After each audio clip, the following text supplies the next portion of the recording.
Vision है बेटा इसमें? Battery 7 battery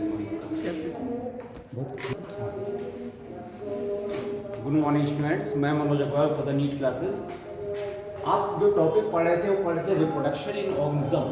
reproduction in organism में हमने आपको पहले जनरल जितने भी यूनिसेलुलर ऑर्गेनिज्म थे उसके बारे में बता दिया था, रिप्रोडक्शन के बारे में, ठीक है।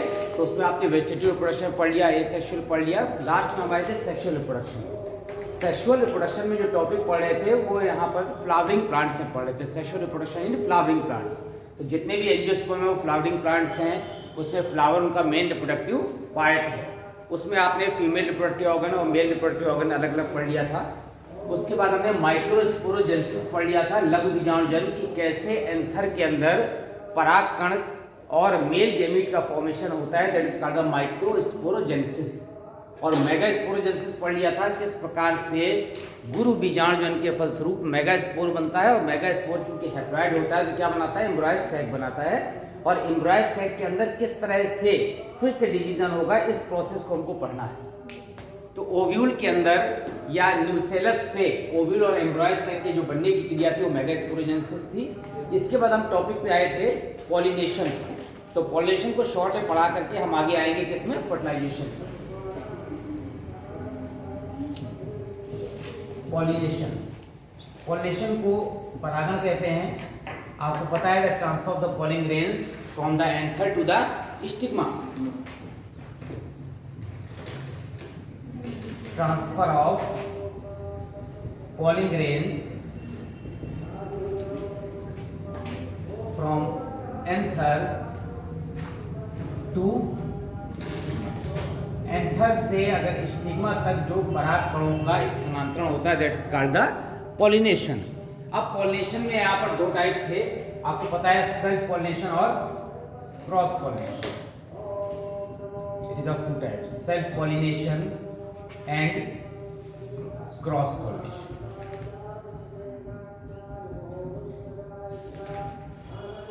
हिंदी में कहते हैं स्वपरागण, और ये कौन सा है, परपरागण। बेसिक डिफरेंस है सेल्फ पॉलिनेशन और क्रॉस पॉलिनेशन में कि यहाँ पर जो फ्लावर है हमारा वो कैसा होगा, बाइसेक्सुअल फ्लावर होगा।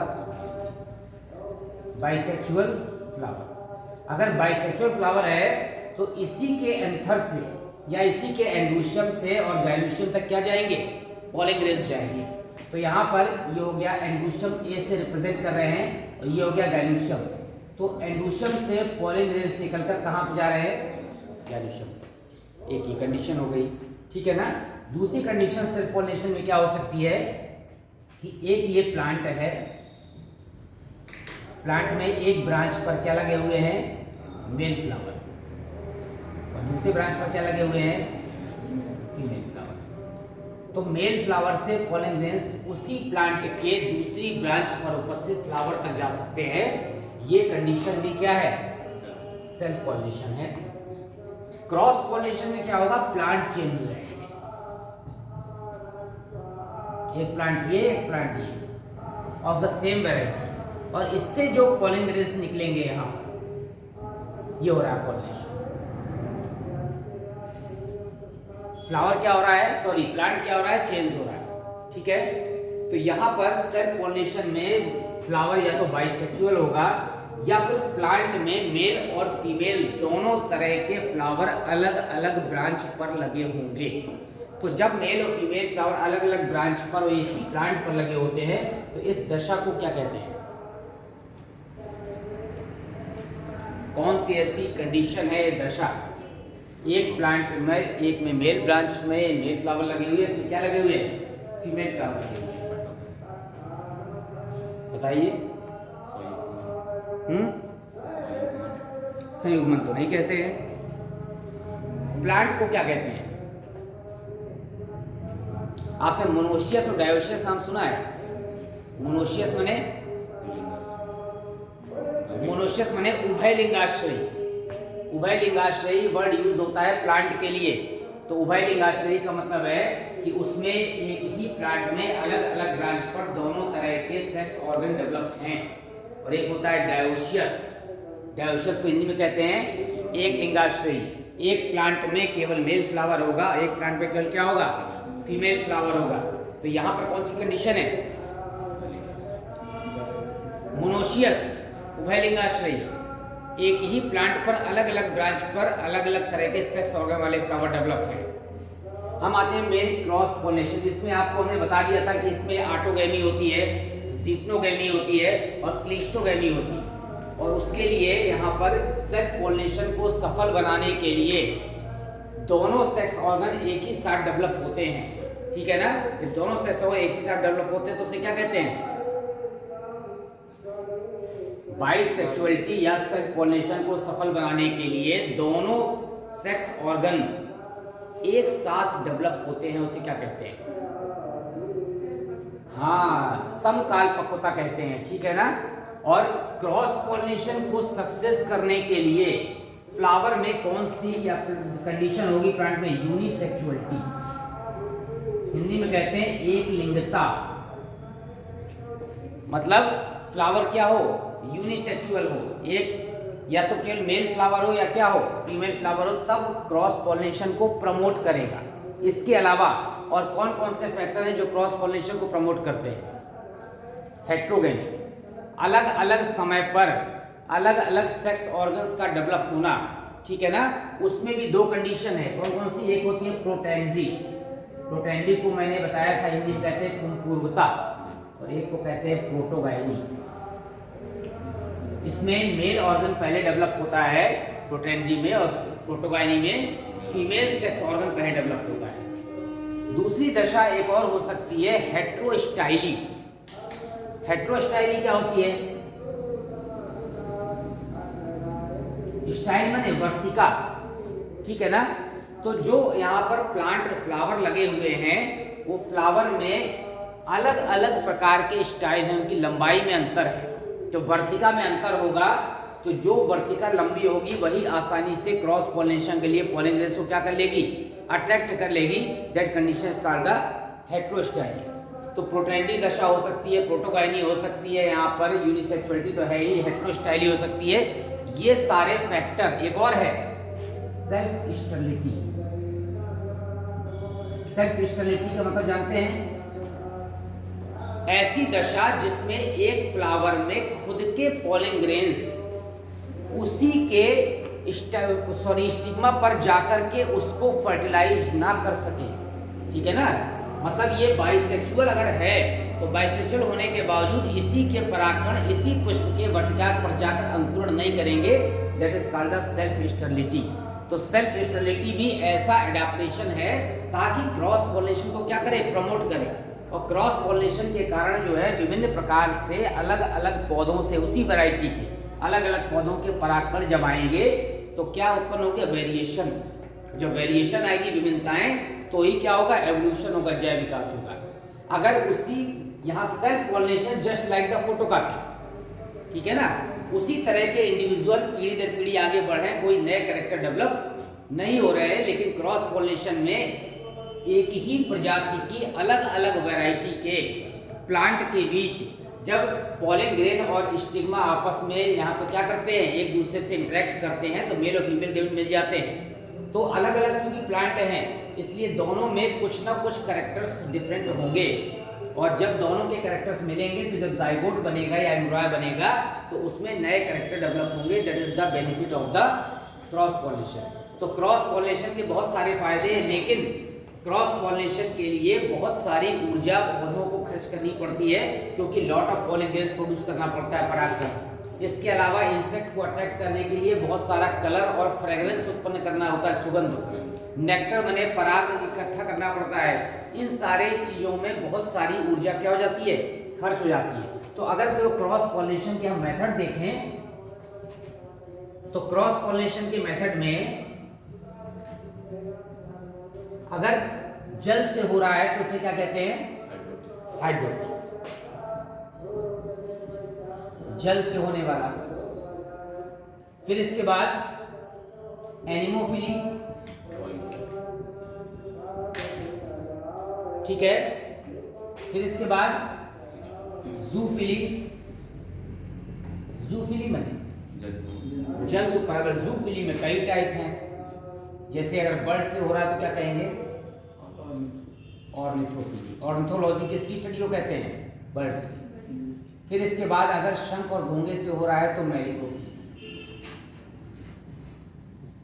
अगर चमगादड़ से हो रहा है तो चिरोप्टेरिफिली। और अगर इंसेक्ट से हो रहा है तो एंटोमोफिली। जूफिली में कई प्रकार हैं। ये किससे हो रहा है? बाई वाटर, जल से। एग्जाम्पल, जो हमारे एक्वाटिक प्लांट्स हैं उसमें लोटस भी आ सकता है, वेलिस्नेरिया भी आ सकता है, हाइड्रिला भी आ सकता है, उसमें हाइड्रोफिली होती है। हाइड्रोफिली के लिए जो पॉलिन ग्रेन्स होते हैं उसमें ऊपर से वैक्सी कोटिंग होती है ताकि वो पानी में सड़े ना। फिर एनिमोफिली के लिए एयर पॉलिनेशन बाय एयर हो रहा है, तो एयर के लिए बहुत सारे lot of pollen grains produce होने चाहिए, असंख्य, ताकि वायु में उड़ करके पूरा झोंका जब जाए ब्लास्ट के साथ तो उसमें से कुछ ना कुछ परागकण अदर प्लांट तक पहुंच जाएं। तो किस में होता है? ये मक्के में होता है, ठीक है ना, जितने में हमारे एडिबल फूड ग्रेन्स है उसमें होता है। जूफिली जंतु परागण में ये ऑर्निथोफिली हो रहा है बाय बर्ड्स, चिड़ियों के द्वारा। मेलिकोफिली हो रहा है यहाँ पर स्नेल्स के द्वारा। आइए, चिरोप्टेरिफिली हो रहा है बैट के द्वारा, चमगादड़ के द्वारा। और एंटोमोफिली किससे हो रहा है? इंसेक्ट्स के द्वारा हो रहा है। बर्ड्स के द्वारा जो है एक गुंजन चिड़िया होती है, हमिंग बर्ड, उसमें होता है। मेलिकोफिली शंख और घोंगे द्वारा किसमें होता है? एक आर्टिसिनिया एक प्लांट होता है उसमें होता है। चिरोप्टेरिफिली चमगादड़ द्वारा एक जमीकंद एक होता है, ठीक है ना, एमार्फोफाइलस, उसमें होता है। और इंसेक्ट से तो बहुत सारे प्लांट्स में होता है, जैसे सेल्विया में कीट परागण बहुत कॉमन आपने पढ़ा है। सेल्विया का पुष्प बुक में बना हुआ है, बताया जाता है। उसमें दो क्या होते हैं? बाइलेबिएट होता है, दो होस्ट होते हैं, एक अपर लिप एक लोअर लिप। लोअर लिप मंच की तरह काम करता है जिसमें इंसेक्ट बैठता है, और ऊपर से यहाँ पर पॉलिन ग्रेन्स के एंथर लटके होते हैं। और जैसे ही वो यहाँ लीवर की तरह से पैर से दबाता है तो ऊपर से डस्टबिन का ढक्कन उठता बनता है, उससे झुक जाता है और पॉलिन ग्रेन्स उसकी पीठ पर आ जाते हैं। और दूसरे प्लांट में जब जाता है फ्लावर में तो उसके स्टिग्मा तक पॉलिन ग्रेन्स पहुंचा देते हैं। तो आपने पढ़ा हुआ है एंटोमोफिली। तो ये इसके मेथड्स हैं कि कैसे पॉलिनेशन हो सकता है वाया द क्रॉस पॉलिनेशन। तो बर्ड से हो रहा है, इंसेक्ट से हो रहा है, शंख और घोंगे से हो रहा है, और कीटों से हो रहा है। ह्यूमन बीज द्वारा भी समटाइम्स होता है, बाकी एयर से, वाटर से, इनसे होता ही। इसके अलावा जो मेरिट्स एंड डीमेरिट्स हैं, लाभ और हानि, किसके? दोनों प्रकार के, स्वपरागण और परपरागण में दोनों में मेरिट्स एंड डीमेरिट्स आपको पढ़ना है कि क्या लाभ है और क्या हानियां हैं। हानियां बताइए क्या हैं क्रॉस पॉलिनेशन में? बेनिफिट तो आपको पता चल गया कि क्रॉस पॉलिनेशन के फलस्वरूप एवोल्यूशन होता है, न्यू वैरायटी प्रोड्यूस होती है, न्यू वैरायटीज। अब न्यू वैरायटी इसलिए प्रोड्यूस हो रही है क्योंकि यहाँ पर नए नए कैरेक्टर्स डेवलप हो रहे हैं, वेरिएशंस उत्पन्न हो रहे हैं, वेरिएशंस। इसके अलावा हाइब्रिड विगर उत्पन्न हो रहा है। शंकर कोच किताब में पढ़ा होगा आपने, हाइब्रिड विगर। तो हाइब्रिड विगर में यहाँ पर एडाप्टेशन की पावर बढ़ जाती है, रेजिस्टेंस पावर बढ़ जाती है, ज्यादा समय तक प्लांट या जो है सीड सर्वाइव कर पाते हैं, प्रोडक्शन बढ़ जाता है। ये सब इसकी मेरिट्स हैं। लेकिन डीमेरिट्स क्या है?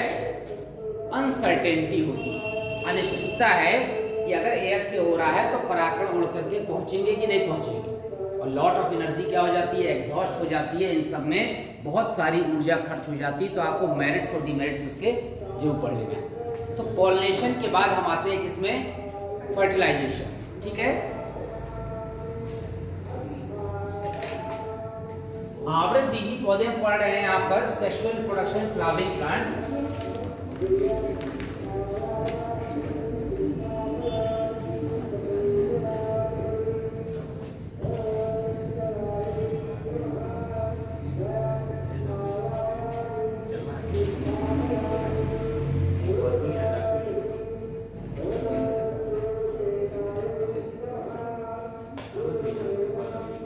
बताइए आवृत बीजी पौधे में कौन सा स्पेशल फीचर है निषेचन में? डबल फर्टिलाइजेशन होता है। What is double fertilisation? दो बार निषेचन होता है, एक बार। दो बार मतलब किससे हो रहा है? देखिए, this is the structure of the ovum. ये ओव्यूल का कॉमन स्ट्रक्चर है, कौन सा है ये? Anatropous ovule. ठीक है, एनाट्रोपस ओव्यूल में ये पार्ट ओवरीज की वॉल से रिलेटेड था या जुड़ा हुआ था, इसे क्या नाम दिया गया था? फ्यूनिकल, बीजांड व्रंत। इसके बाद ये जो बीच में लगा हुआ था पार्ट, ये what is this? This is the embryo sac. ये एम्ब्रॉय सैक अगुणित हैप्लॉइड है। इसके बाद this part is called the chalaza. पूरे में जो ऊतक भरा हुआ that is called the nucellus. यहां न्यूसेलस भी इसको लिख दें। This is the integument, bitegmic है ये इंटेगुमेंट्स। ठीक है, अब इसके अंदर सिंगल न्यूक्लियस होता है एम्ब्रॉय सैक में। तो एम्ब्रॉय सैक में जब न्यूक्लियस की स्टडी करते हैं तो उसको पहले देख लेते हैं। यहाँ पर this is the embryo sac या megaspore. It contains the single nucleus. This nucleus divide mitotically. Mitotic division हो रहा है। जब माइटोटिक डिवीजन हो रहा है तो आप देखेंगे एक से कितने न्यूक्लियस हो गए? 2। अगेन फिर से माइटोटिक डिवीजन होगा तो 2 से कितने हो जाएंगे? 4 हो जाएंगे। फिर से माइटोटिक डिवीजन होगा यहाँ पर तो 4 से कितने हो जाएंगे? 8 हो जाएंगे। अब क्या होगा? इन 8 में से केवल शिफ्टिंग होती है। इसमें 3 न्यूक्लियस इस तरफ आ जाएंगे, 3 इधर आ जाएंगे। ठीक है ना? और ये आने के बाद 2 न्यूक्लियस कहाँ रह जाएंगे? सेंटर। तो ये जो सेंटर पर 2 न्यूक्लियस आ गए, it is called the polar nuclei. जबकि ये गलत है, पोलर तो साइड में होते हैं। क्योंकि यहां से शिफ्ट हो गए हैं इसलिए उनका नाम रख दिया पोलर। तो ये 4 थे दोनों किनारे पर, उसमें से पोल की तरफ से एक शिफ्ट कर दिया तो मिडिल ना कह के क्या कह दिया? Polar nuclei. तो यहाँ पर 2 न्यूक्लियाई पोलर हो गए। And both are covered by a membrane. ठीक है, एंड 3 यहां पर है। अब जैसे ही चारों ओर से प्लाज्मा मेम्ब्रेन से कवर्ड हो गए या सेल मेम्ब्रेन से, that is called the cell. पहले कहा न्यूक्लियस, और न्यूक्लियस के चारों ओर से साइटोप्लाज्म मेम्ब्रेन आ गई तो उसे क्या नाम दिया? Cell. Now this is the 8 nucleated and 7 cell stage. अब ये एग्जाम में आता है क्योंकि ये दोनों न्यूक्लियस एक सिंगल मेम्ब्रेन से घिरे हैं। तो ये सेल देखिए यहाँ पर 7 है और न्यूक्लियस कितने हैं? 8। तो 8 न्यूक्लिएटेड है और 7 सेल स्टेज हो गई। ये एम्ब्रॉय सैक के अंदर 8 न्यूक्लियस और 7 सेल, सभी हैप्लॉइड है, सभी माइटोटिक डिवीजन से बने हुए हैं। तो ये हमने यहाँ पर ओव्यूल का स्ट्रक्चर बना दिया। अब जैसे ओव्यूल का स्ट्रक्चर बनाएंगे तो पोलन ग्रेन्स का जर्मिनेशन हो रहा था कहाँ? स्टिग्मा। स्टिग्मा में जो पोलन ग्रेन्स का जर्मिनेशन हो रहा था तो पोलन ट्यूब वहां से क्या हो रही थी? आगे बढ़ रही थी। तो पोलन ट्यूब कीमोटैक्टिक मूवमेंट के थ्रू यहाँ पर रासायनिक पदार्थों के प्रभाव से पोलन ट्यूब लगातार स्टिग्मा से होती हुई, स्टाइल से होती हुई कहाँ तक आती है? ओवरी तक। तो यहाँ पर इसको पोलन ट्यूब, यहाँ ऊपर जगह नहीं है इसलिए ऐसे बना दिया, ये पोलन ट्यूब आ रही है। अब pollen tube contains the generative nucleus and generative nucleus divides to form the 2 male gametes. जनन केंद्रक ने कितने बनाए थे? 2 मेल गैमीट बनाए थे। These are the 2 male gametes. किसके डिवीजन से बने? जेनेटिव न्यूक्लियस के, जनन केंद्रक। अब अगर ये पोलन ट्यूब है, अगर हमारी पोलन ट्यूब माइक्रोपाइल से होकर अंदर जा रही है, so it is called the porogamy. क्योंकि पोर माने होता है छेद, यहीं पर गैप है इंटेगुमेंट्स के बीच में माइक्रोपाइल। तो मोस्ट कॉमन टाइप का ये है फर्टिलाइजेशन, जिसमें यहाँ पर ट्यूब, पोलन ट्यूब इंटर कर रही है। अब अगर ये पोलन ट्यूब हमारी यहाँ से इंटर करने लगे, so it is called the mesogamy. है ना, हिंदी में लिखा रहता है कवलोकदांग गामी प्रवेश, ऐसी कुछ है। ठीक है, थोड़ा सा टिपिकल है। और अगर ये पोलन ट्यूब सीधे यहाँ से इंटर कर जाए, चलाजो, ये चलाजा पार्ट है तो चलाजोगैमी। ये कौन सा पार्ट है? इंटेगुमेंट बेटा, तो मीसोगैमी। मीसो माने मध्य से, और अगर डायरेक्टली पोर से अंदर जा रही है तो पोरोगैमी। ठीक है ना, जैसे हमारे सबके घर में जो गेट, मेन गेट लगा हुआ है, वहां से कोई अंदर आ रहा है तो यहाँ पर जो गैप बनाया गया उससे आ रहा है। ठीक है, कि अगर कोई ऊपर से जो है दीवार से कूद करके छत से आ जा रहा है तो चलाजोगैमी ये वाला पार्ट हो गया, ठीक है। और कोई वेंटिलेशन जंगला खुला है, लोग वहीं से घुस गए अंदर, तो ये भी मीसोगैमी हो गया। तो इस तरह से पॉलन ट्यूब कहाँ से इंटर करती है और इनका एग्जाम्पल पढ़ लेना, ठीक है ना, कि कहाँ चलाजा से जाती है, किस में से जाती है, मोस्ट कॉमन ये वाला प्रकार। अब जैसे ही मेल गैमीट यहाँ से इंटर करता है तो यहाँ पर माइक्रोपाइलर एंड पर 3 न्यूक्लियस है, ठीक है ना। ये माइक्रोपाइलर एंड के जो 3 न्यूक्लियस है, इन तीनों का नाम क्या है? It is called the egg apparatus. Apparatus शब्द इसलिए यूज हुआ है अंड उपकरण कि यहाँ पर 1 से अधिक न्यूक्लियस है। तो एग अपरेटस में क्या बेटा? हाँ, अब अभी हमने वर्ड क्या यूज किया? एग अपरेटस, ये 3 है, इसमें से एक पार्ट ये ऊपर का, this is called the ovum, और ये जो 2 हैं इन्हें क्या कहेंगे? सिनर्जिड्स।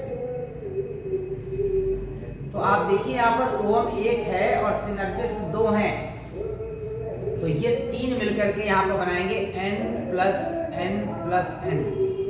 ट्रिपल n नहीं लिखेंगे, ट्रियल लिखे त्रिगुणित हो जाएगा। 3 केंद्रक अलग अलग हैं।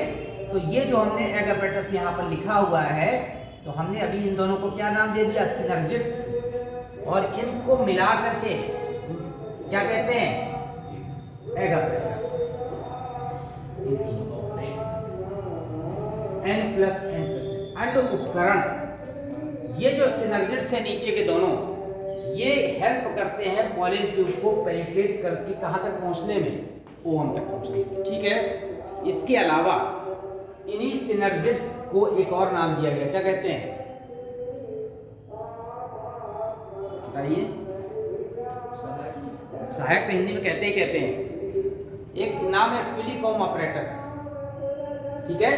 और अगर ये जो ऊपर के 3 है, this is called the antipodal cell. पोडा माने होता है फीट, तो ये वाला पार्ट जैसे वैसे खड़े हुए हैं तो ये पोडा हो गया और ये एंटीपोडल हो गया, ठीक है ना। तो ये एंटीपोडल सेल से आपको ध्यान रखना है कि जहां पर माइक्रोपाइल होगा वहां पर एग अपरेटस हो, क्योंकि पॉलन ट्यूब वहीं से इंटर करके ओव तक पहुंचेगी। और उसका अपोजिट क्या होगा? एंटीपोडल। तो एंटीपोडल सेल्स में भी 3 पार्ट हो गए, और जो बीच के 2 हैं, this is called the polar nuclei. हमने यहाँ पर पोलर सेल्स नहीं कहा, क्योंकि मेम्ब्रेन एक ही है तो सेल तो एक ही है, और न्यूक्लियाई 2 हैं, इसलिए कंफ्यूज नहीं होना है। कहीं सेल लिखा है, कहीं न्यूक्लियाई लिखा है। न्यूक्लियस के चारों जैसे साइटोप्लाज्म आ जाता है तो सेल बन जाती है, तो पोलर न्यूक्लियाई भी 2 n+n, ठीक है। अब इसके बाद जैसे यहाँ से मेल गैमीट अंदर इंटर करता है, तो मेल गैमीट के इंटर करने पर जो मेल गैमीट फर्स्ट है, मेल गैमीट फर्स्ट किससे फ्यूज करता है? ओवम से। ओवम माने फीमेल न्यूक्लियस से। And this makes the zygote. ये 2n, ये n था और ये n था। This is called the fertilisation. Male gamete first plus ovum, ठीक है। अब इसके बाद जो हमारा मेल गैमीट सेकंड बचा, ये फ्यूजन करेगा किससे? पोलर न्यूक्लियाई से। पोलर न्यूक्लियाई कितने हैं? 2। ये कितना है? n। इसके मिलने से 3 न्यूक्लियस मिल रहा है, so it is called the triple fusion. Hindi में लिखा है त्रिसमेकन। और क्या बनेगा? एंडोस्पर्म। अभी तक बन रहा था एम्ब्रॉय सैक, ये एंडोस्पर्म है, और किस नेचर का है? Triploid in nature. तो this is the basic difference between the angiosperm and gymnosperm. अनावृत बीजी पौधों में एंडोस्पर्म माने भ्रूण पोष, पोष माने पोषण देने वाला, और ये क्या है? यह भ्रूण कोशिका है यहाँ पर। तो जो यहाँ पर एंडोस्पर्म है, that is triploid in nature and formed after the fertilisation in the angiosperm plant. आवृत बीजी पौधों में निषेचन के बाद बनने वाली रचना है भ्रूण कोश, जो डेवलपिंग एम्ब्रॉय को, जाइगोट से क्या बनेगा एम्ब्रॉय, डेवलपिंग एम्ब्रॉय को क्या देता है, न्यूट्रिशन देता है, कब तक, जब तक कि छोटी छोटी लीव्स डेवलप नहीं हो जाती, और जब लीव्स डेवलप हो जाती हैं तब वो प्रकाश संश्लेषण करके क्या बनाने लगती हैं, भुजा बनाने लगती हैं।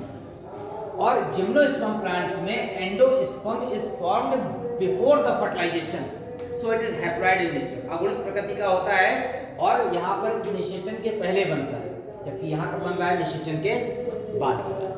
तो that is the double fertilisation, दो बार फर्टिलाइजेशन हुआ, that is the characteristic feature of the angiosperm discovered by the Nawaschin, famous scientist है नवाशिन ने यहाँ पर इसको डिस्कवर किया, खोजा डबल फर्टिलाइजेशन को। अंत these synergids and antipodal cells degenerate, synergids केवल पैसेज बनाते हैं मेल गैमेट तक पहुंचने का या फीमेल गैमेट का, सॉरी, और फीमेल एंटीपोडल सेल्स और सिनर्जिड्स बाद में क्या हो जाते हैं, नष्ट हो जाते हैं।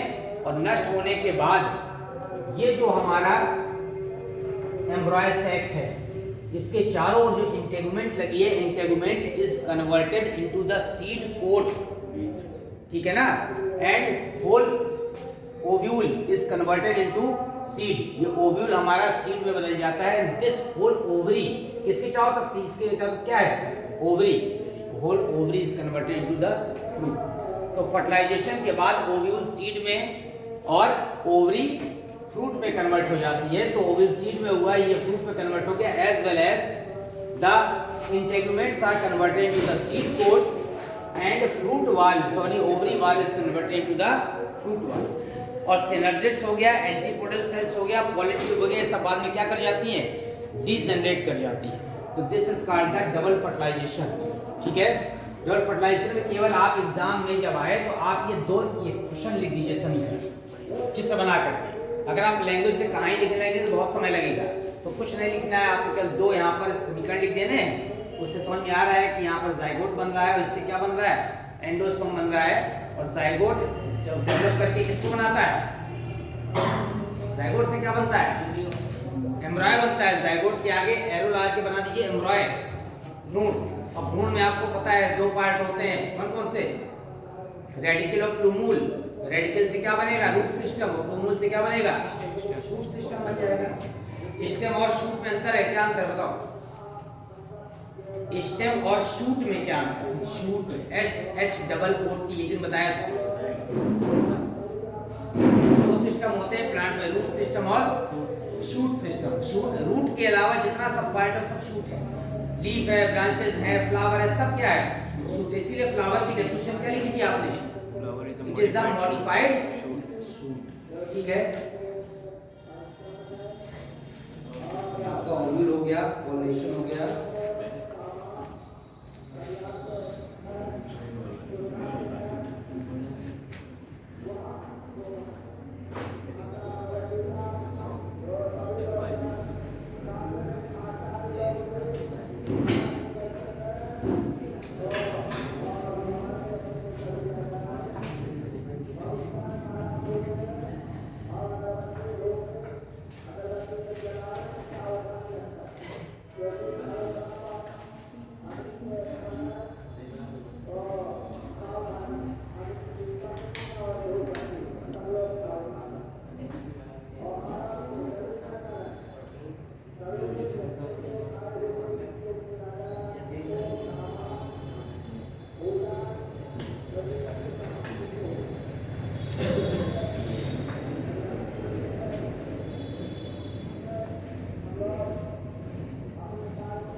हो गया, इरेज कर दे इसको।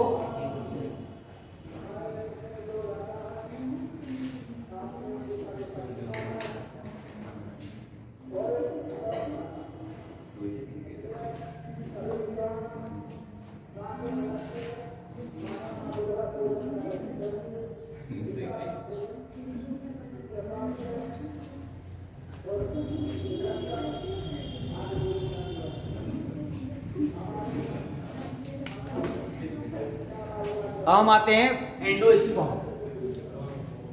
एंडोस्पर्म माने भ्रूण कोश, ट्रिप्लॉइड नेचर का होता है। On the basis of development endosperm is of 3 types. जो एंडोस्पर्म है कितने प्रकार के होते हैं, 3 प्रकार के। एंडोस्पर्म। तीन प्रकार कौन कौन से हैं? First is the nuclear type,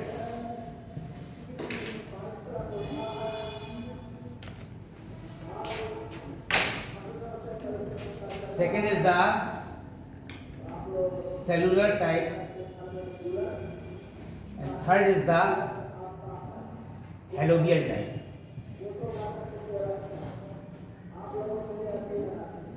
बता सकते हैं क्या डिफरेंस है?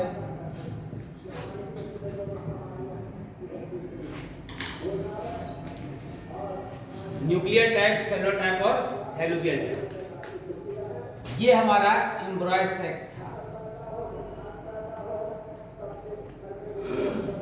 एम्ब्रॉय सैक में यहाँ पर जाइगोट भी बना था और क्या बना था? एंडोस्पर्म बना था। अभी हम जाइगोट को यहाँ पर साइड में कर देते हैं, हम मेन किस में आते हैं? एंडोस्पर्म। एंडोस्पर्म ट्रिप्लॉइड नेचर का है, डेवलपिंग एम्ब्रॉय को क्या दे रहा है? न्यूट्रिशन दे रहा है। अगर एंडोस्पर्म का न्यूक्लियस, जो ट्रिप्लॉइड न्यूक्लियस है, वो लगातार डिवाइड करता रहे freely, irregular division, without wall formation, ठीक है ना? यहां पर जो एंडोस्पर्म का न्यूक्लियस है कंटिन्यू डिवाइड कर रहा है विदाउट वॉल फॉर्मेशन, मतलब सेल नहीं बन रही, हर बार न्यूक्लियस डिवाइड कर रहा है irregular and arranged into the peripheral part, परिधि पे इकट्ठा हो जा रहा है, and a central vacuole is formed. ये वैक्यूल बन गई और चारों तरफ न्यूक्लियस डिवाइड करके पेरिफेरल पार्ट में इकट्ठा हो गए, that is called the nuclear type endosperm. ठीक है। सेलुलर टाइप में क्या होता है? ये एंडोस्पर्म है, सॉरी एम्ब्रॉयस है, ये हमने जाइगोट बना दिया, जाइगोट को अलग कर दिया। अब इसके बाद जितनी बार ये डिवीजन करेगा हमारा जो है एंडोस्पर्म का न्यूक्लियस, हर बार डिवीजन के बाद क्या बना देगा? अपने चारों ओर सेल बना देगा। तो ये जो सेल वॉल है ये लगातार बनती जा रही है। After every division the cell wall is formed, cell wall बन जाएगी continue, that is called the cellular type. ठीक है। तो थर्ड में आ गए हेलोबियल टाइप में क्या है? It is the middle stage between the nuclear and cellular. इसमें क्या होगा? जैसे ही पहली बार डिवीजन होगा तो एक सेल मेम्ब्रेन बनेगी पहली बार, और उसके बाद वो फ्रीली डिवीजन करेंगे विदाउट सेल वॉल फॉर्मेशन, तो ये भी पेरिफेरल पार्ट में आ जाएगी। तो पहली बार तो सेप्टम बन गया, इसके बाद नहीं बनेगा। इसमें हर बार क्या बन रहा है? सेप्टम बन रहा है, इसमें सेप्टम नहीं बन रहा है। तो यहां पर न्यूक्लियर टाइप में freely nuclear division, free nuclear division. जब फ्री न्यूक्लियर डिवीजन होगा तो बीच में क्या बन जाएगी? Central vacuole. यहां पर क्या होगा? न्यूक्लियर डिवीजन फॉलोड बाय क्या बनेगा? सेप्टम या cell wall, cell wall formation. इसमें केवल एक बार पार्टीशन बनता है, बाकी इसके बाद पार्टीशन नहीं बनता। These are the three types of the endosperm.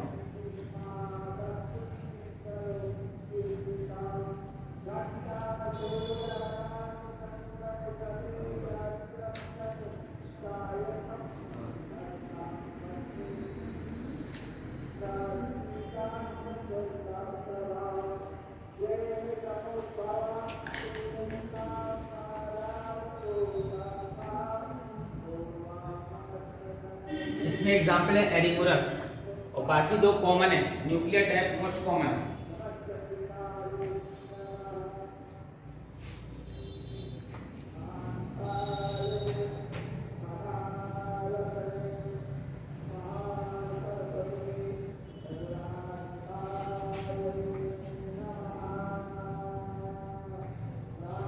इसमें वीट अमेजिंग एग्जाम्पल है, इसमें धतूरा इंपॉर्टेंट एग्जाम्पल है, उसमें एरिमुरस एग्जाम्पल है।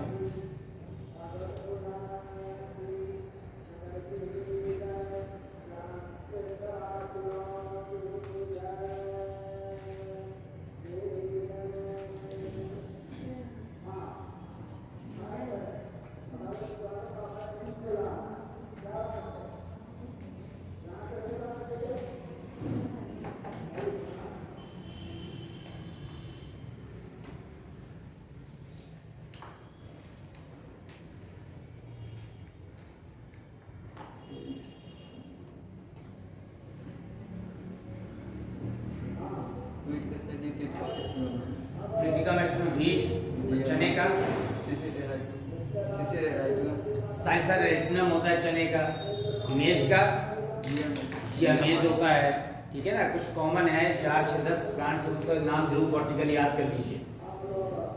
अब इसके बाद एंडोस्पर्म के बाद आते हैं सीड में।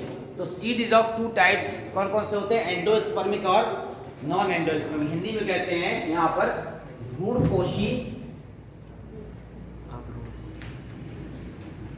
एवं अभ्रूणपोषी बीज।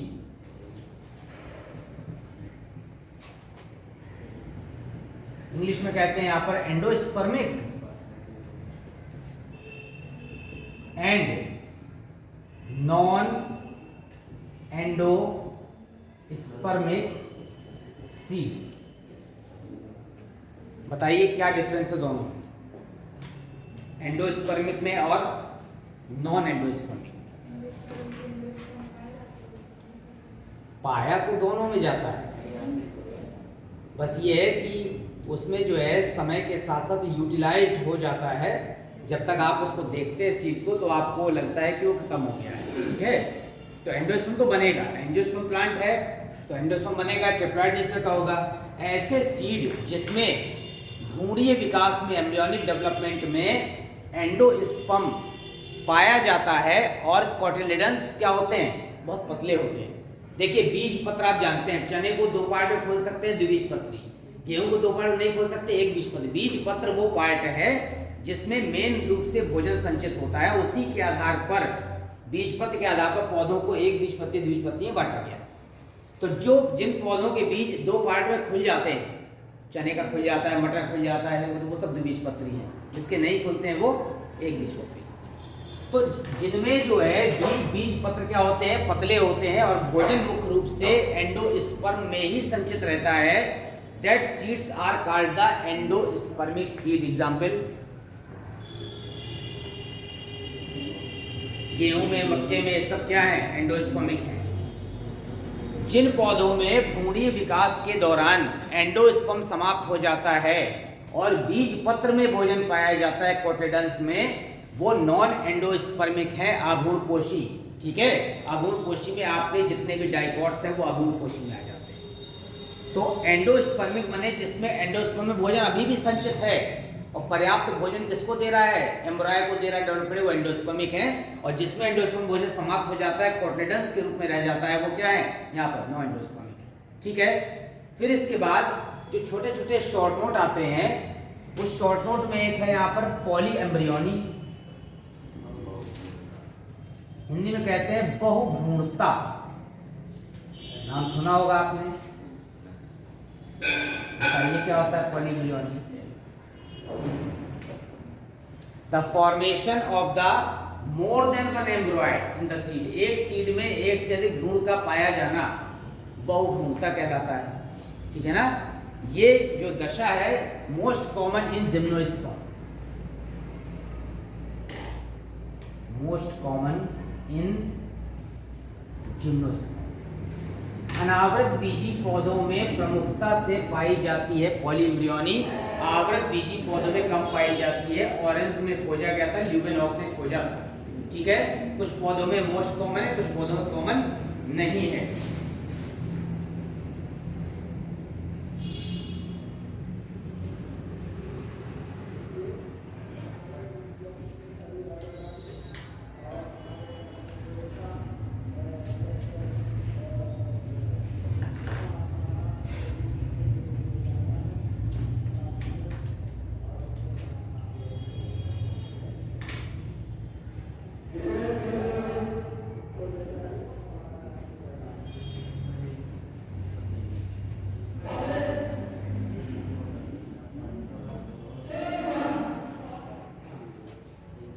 एक नाम और आता है जीनिया और मेटाजीनिया, नाम सुना है? कभी कभी पूछा जाता है जीनिया और मेटाजीनिया क्या होता है।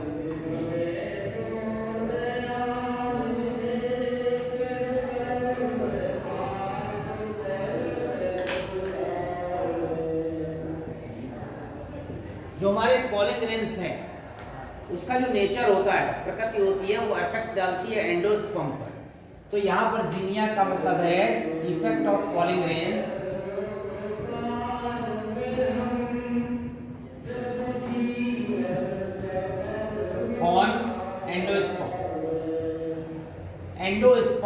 परागकण का जो प्रभाव है दैट इज कॉल्ड द जीनिया। और मेटाजीनिया क्या है? इफेक्ट ऑफ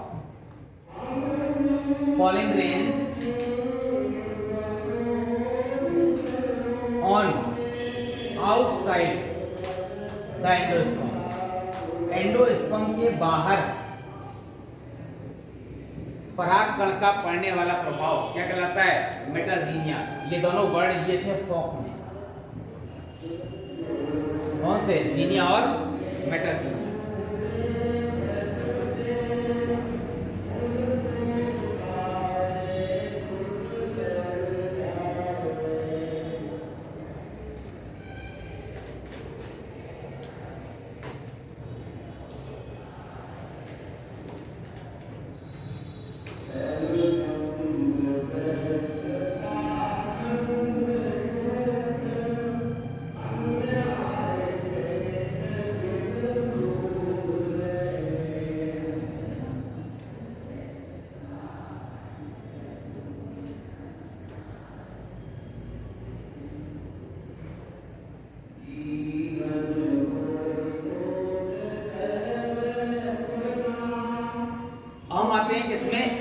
डेवलपमेंट में, भ्रूणीय विकास में, जो हमारा जाइगोट बना था, जाइगोट डिप्लॉयड नेचर का था, जाइगोट डिवीजन करके क्या बना रहा था? एम्ब्रॉय बना रहा था। फिर एम्ब्रॉय जो है किस तरह से डेवलपमेंट करता है, और एम्ब्रॉय में जो कोटलेडन्स बनते हैं उसके नेचर के आधार पर, कोटलेडन्स के आधार पर प्लांट मोनोकॉट या डाइकॉट कहलाता है, एक बीजपत्री या द्विबीजपत्री। तो एम्ब्रियोनिक डेवलपमेंट, भ्रूणीय विकास,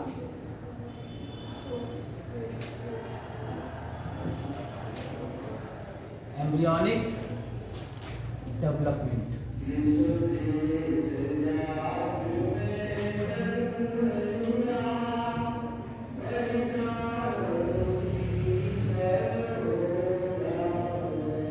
भ्रूणीय विकास, एम्ब्रियोनिक डेवलपमेंट।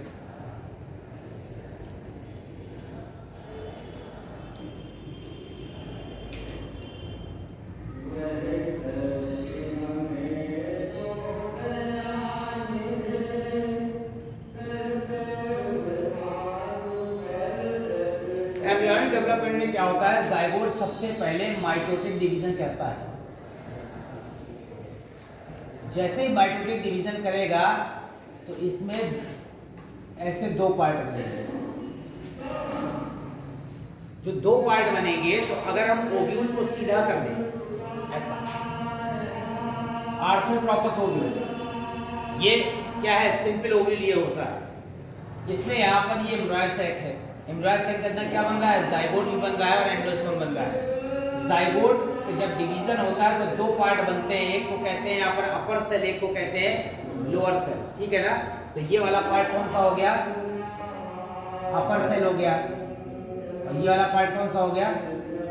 लोअर सेल हो गया, ठीक है?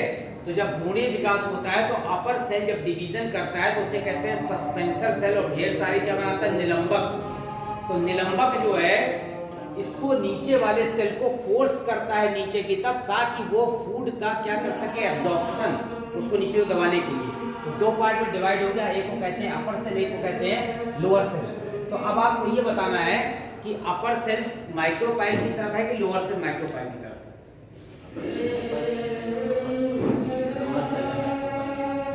सोच के बताइए। हमने आर्थोट्रोपस ओव्यूल इसलिए बना दिया था, तो जब डिवाइड किया जाइगोट ने दो पार्ट में, अपर और लोअर सेल में, तो अपर सेल माइक्रोपाइल की तरफ है कि लोअर सेल, कि कौन सा एंटीपोडल की तरफ? आपको ये बताना है।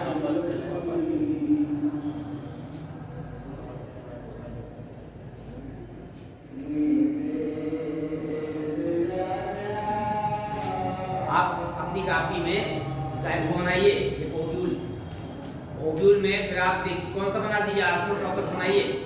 आर्थोट्रोपस में आप देखिए जाइगोट को डिवीजन कर रहे हैं तो कौन सी सेल किस तरफ आ रही है?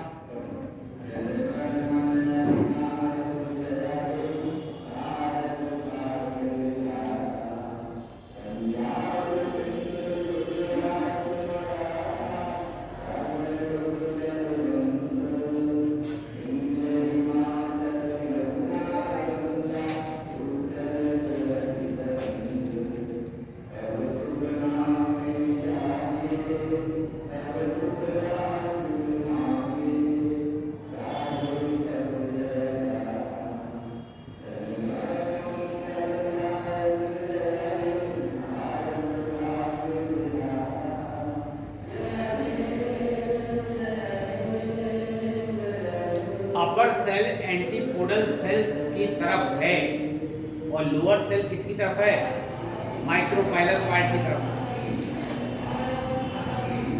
नंबर डाल दे रहे हैं।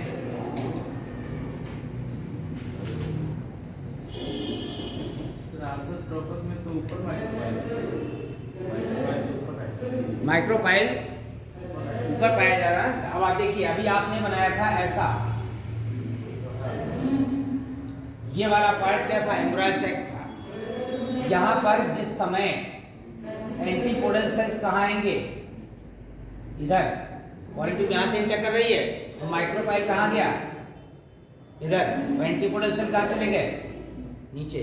जिस तरफ से पॉलन ट्यूब इंटर करती है वो माइक्रोपाइल पार्ट है, ठीक है ना। तो माइक्रोपाइल पार्ट यहाँ से ऑर्थोट्रोपस में ये हो गया। अगर एनाट्रोपस में हम आते हैं ऐसा, तो ये वाला पॉलन ट्यूब यहाँ से आ रही है, तो एम्ब्रायो सैक में हमारे माइक्रोपाइलर पार्ट कहाँ गया, इधर। तो एंटीपोडल कहाँ गया, ये। तो जो अपर सेल है, क्योंकि हम यहाँ पर कौन सी जो है most common type of view कौन सा है, एनाट्रोपस, मोस्ट कॉमन आवृत बीजी पौधों में। तो यहाँ पर जब ये जाइगोट बना और इसको डिवाइड कर दिया, तो ऊपर एंटीपोडल की तरफ इसकी अपर हो गई, तो इस तरफ कौन सी हो गई, लोअर हो गई। In case of orthotropous ovule upper cell कहाँ आएगी, नीचे। तो आप हम लोग कौन सा पढ़ते हैं, आवृत बीजी पौधे। तो आवृत बीजी पौधों में एनाट्रोपस ओव्यूल है, तो एनाट्रोपस ओव्यूल में एम्ब्रायो सैक भी क्या हो गया है, पलट गया है। तो पलट गया है तो इधर वाला अपर तो है ही, अपर किसकी तरफ हो गया, एंटीपोडल की तरफ, और लोअर किसकी तरफ हो गया, माइक्रोपाइल की तरफ। अब ये जो अपर सेल है हमारी, इसे एम्ब्रियोनिक सेल कहते हैं, और जो लोअर सेल होती है उसे क्या कहते हैं, सस्पेंसर सेल कहते हैं, ठीक है। इस पर नेक्स्ट पार्ट में आ जाते हैं।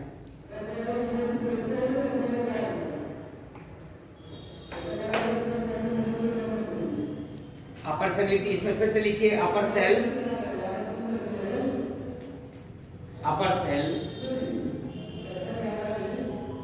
कॉल्ड एम्ब्रियोनिक सेल, या ऐसा करके लिख दीजिए, अपर सेल लिख दीजिए और ब्रैकेट में क्या लिख दीजिए, एम्ब्रियोनिक सेल, भ्रूणीय कोशिका। और ये जो लोअर सेल है ये सस्पेंसर सेल होती है।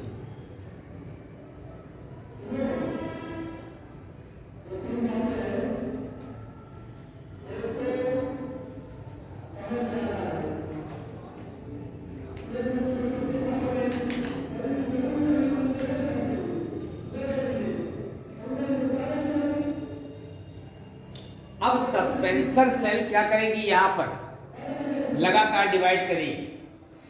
तो सस्पेंसर सेल जब डिवाइड करेगी तो निलंबक की संख्या क्या होती जाएगी, बढ़ती चली जाएगी। और मेन पार्ट हमारा कौन सा, एम्ब्रियोनिक सेल। आप यहाँ देखिए कि ऊपर लिखा है इसकी अपर सेल, ठीक है ना। आपकी जो एम्ब्रियोनिक सेल है वो अपर सेल है। जब ये डिवाइड करेगी तो पहले 1 से 2 सेल बनेगी, फिर 2 से क्या बनेगी, 4 को कहेंगे क्वाड्रेंट। 4 के बाद उसमें अनुप्रस्थ विभाजन होगा तो 2 सतह बन जाएंगी ऐसी।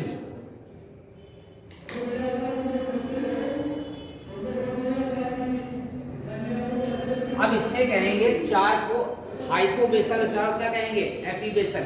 फिर ऑक्टेंट स्टेज बनेगी। ऑक्टेंट स्टेज बनने के बाद जब ये लगातार विभाजन करेगी तो आपने यहाँ पर ट्यूनिका कार्पस सिद्धांत पढ़ा है, हिस्टोजन थ्योरी पढ़ी है, वहां पर 3 लेयर बनती है। 3 लेयर में कौन कौन सी लेयर है, प्लांट में टिश्यू में डेवलपमेंट में 3 लेयर बनती है। कौन कौन सी, जिससे पूरे प्लांट की क्या होती है, ग्रोथ होती है। सारे जैसे मनुष्य में हम लोग क्या है, ट्रिप्लोब्लास्टिक हैं, तो 3 लेयर कौन कौन सी होती है, एक्टोडर्म, मेसोडर्म और एंडोडर्म। यहाँ पर कौन 3 लेयर कौन कौन सी है,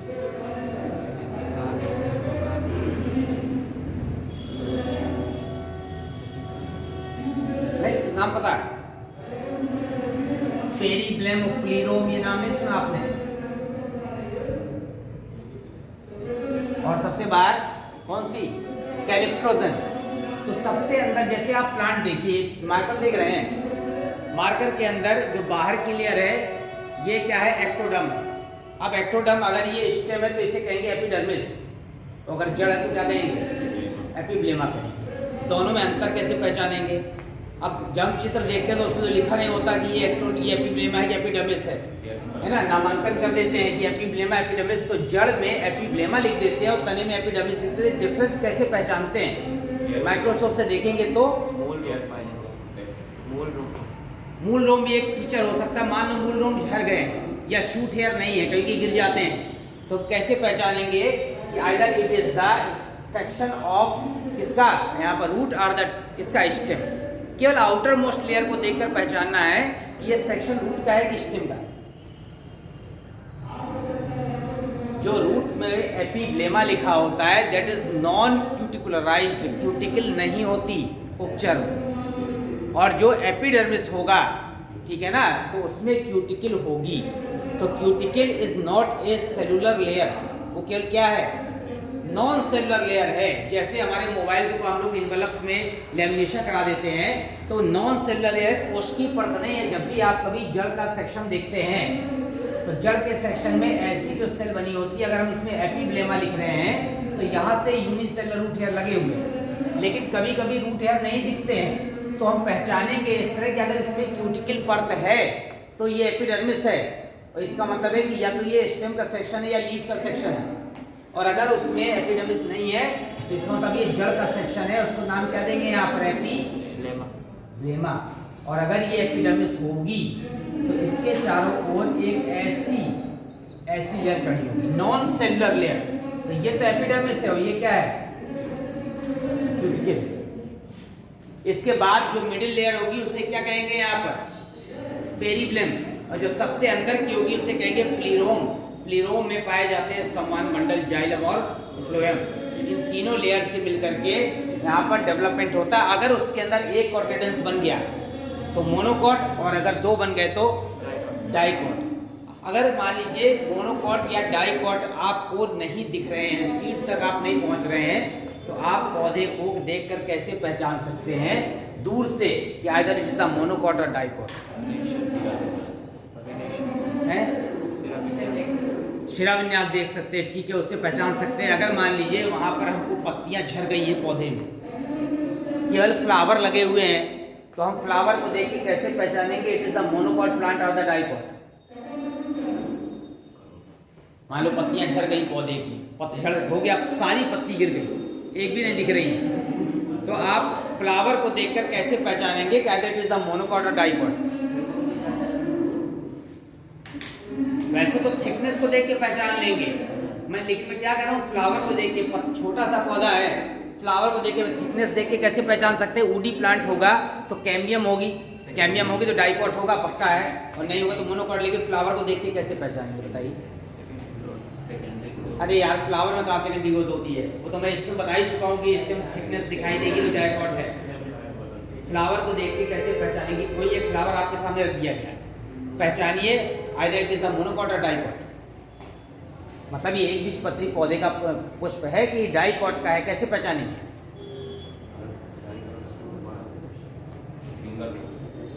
अरे लीव्स तो देखे तो सब कोई पहचान लेता है, बताओ भाई।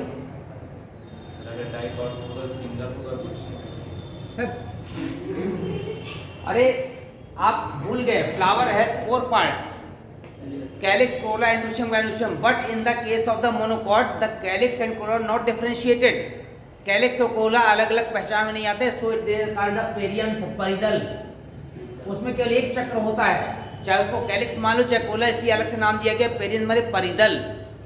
और डाइकॉट में दोनों पार्ट होंगे, calyx भी होगा, corolla भी होगा, और अंदर inducium vanucium तो होगा ही, लेकिन calyx और corolla दोनों होंगे। लेकिन मोनोकॉट में केवल एक ही होगा, इसलिए उसको क्या कहते हैं, पेरियंथ माने परिदल पुंज। इसकी यूनिट क्या होती है,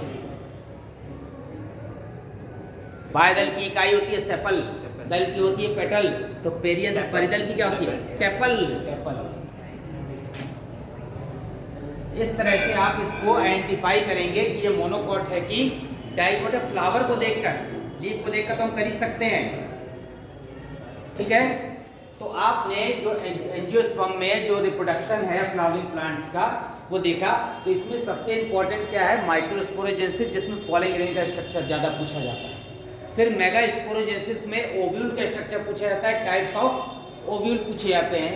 इसके बाद एंडोस्पर्म के नेचर में आते हैं और कई बार डिफरेंस आता है एम्ब्रॉय सैक और एंडोस्पर्म में डिफरेंस। तो आप एम्ब्रॉय सैक पता है, it is haploid in nature and formed before the fertilisation and endosperm is triploid in nature and formed after the fertilisation. ठीक है, अब आप एक क्वेश्चन बताइए कि हमको जो है 1000 सीड बनाने, for the formation of 1000 seeds how many division takes place? How many meiotic division takes place?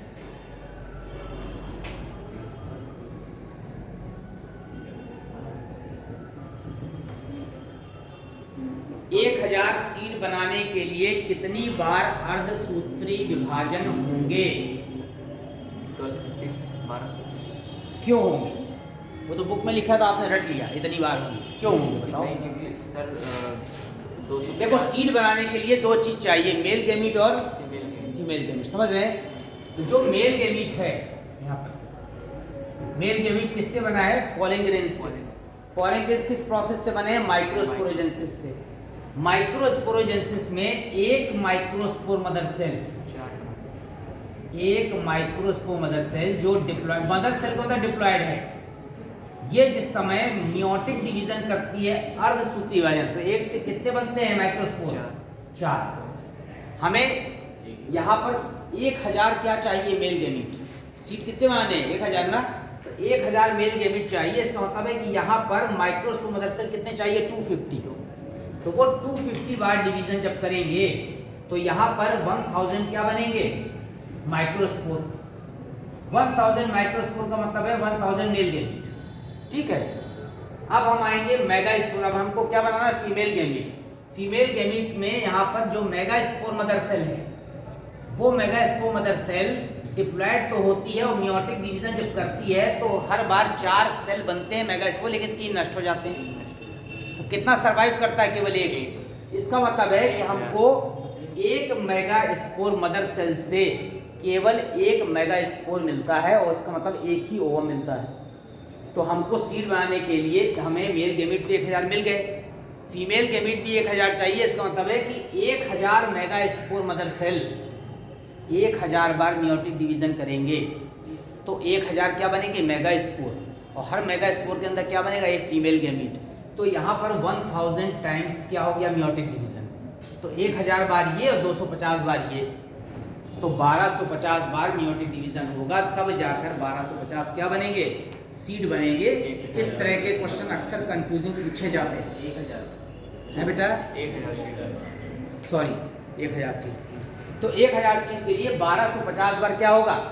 Meiotic division होगा। ठीक है, तो आपको इस तरह के क्वेश्चन आ सकते हैं। इस तरह के क्वेश्चन आपको थोड़ा सा समय लगेगा समझने के लिए। सीधे सीधे ध्यान रखना है कि माइक्रोस्पोरोजेंसिस में 4 टाइम्स क्या बनते हैं? माइक्रोस्पोर। और मेगास्पोरोजेंसिस में केवल जितने ही मेगास्पोर बनते हैं जितने मेगास्पोर मदर सेल होते हैं। तो आपको सीड फॉर्मेशन के लिए इस तरह का स्ट्रक्चर दिया जा सकता है। इसके अलावा कभी कभी पूछा जाता है कि how many chromosome are found in. अब देखिए, एक प्लांट है हमारा, तो प्लांट जो है डिप्लॉयड 2n, उसमें यहाँ पर 2n बराबर 7 पेयर ऑफ क्रोमोसोम है। पाइसम सेटाइवम में होते हैं। अब पूछा जाएगा how many chromosome are present in male gamete, embryo sac, embryo, endosperm etcetera. इन चारों में अलग अलग क्रोमोसोम नंबर बताना है। बताओ, किसी प्लांट में diploid number of chromosome 7 pair हैं। How many chromosome are present in male gamete? Male gamete में कितने होंगे? जल्दी बताओ क्रोमोसोम। अरे यार अरे सीधे 7 कह दो ना यार। 7 पेयर में पेयर हटा दो, इसमें 7 हो गए। एम्ब्रॉय साइड में कितने होंगे? 7 ये भी हैप्लॉइड होता है, इसमें 7 होंगे।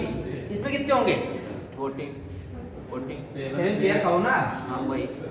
ठीक है, 14 सही। इसमें कितने होंगे? 21 हैप्लॉइड इसका 3 गुना ना कर देना। इसका हैप्लॉइड हुआ 7 और हैप्लॉइड का ट्रिप्लॉइड हो गया कितना? 21 ट्रिप्लॉइड। ठीक, तो क्रोमोसोम नंबर जो है यहाँ पर 3.5 और 4.5 में नहीं होते हैं। जब भी आपने देखा होगा कभी फ्यूजन होता है तो अलग अलग प्रजाति के पौधों में फ्यूजन नहीं हो पाता, मेल फीमेल क्यों नहीं हो पाता? सपोज करिए कि एक में क्रोमोसोम नंबर यहाँ पर कितने हैं, 23 पेयर है, दूसरा प्लांट है उसमें क्रोमोसोम नंबर 24 पेयर है, 24 पेयर, इसका हैप्लॉइड होगा 23, इसका हैप्लॉइड माने मियोटिक रीजन होगा तो कितने बचेंगे क्रोमोसोम 24। जब ये फ्यूजन करेंगे तो क्रोमोसोम हो जाएंगे 47, 47 को पेयर में डिवाइड नहीं किया सकता, 23.5 नहीं हो सकता।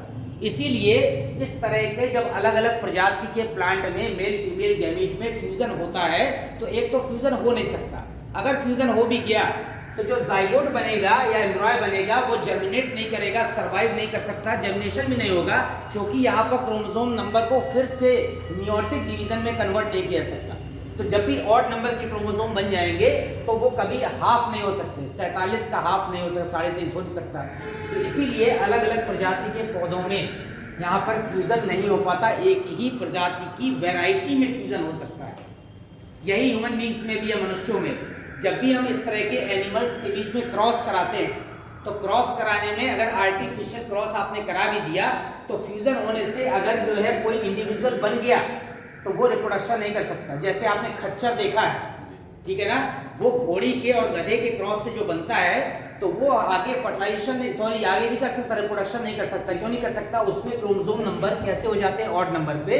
तो जब ऑड नंबर पे हो जाएंगे तो ये क्या नहीं बनाएगा, मेल या फीमेल गैमीट नहीं बना सकता। तो अल्पसूती वाले जब नहीं होगा तो वो आगे रिप्रोडक्शन नहीं करेगा, खच्चर अपनी पूरी लाइफ जीकर खत्म हो जाएगा, फिर से नया खच्चर क्रॉस करके बनाना पड़ेगा क्योंकि क्रोमोसोम नंबर में मियोटिक डिवीजन नहीं हो पा रहा है।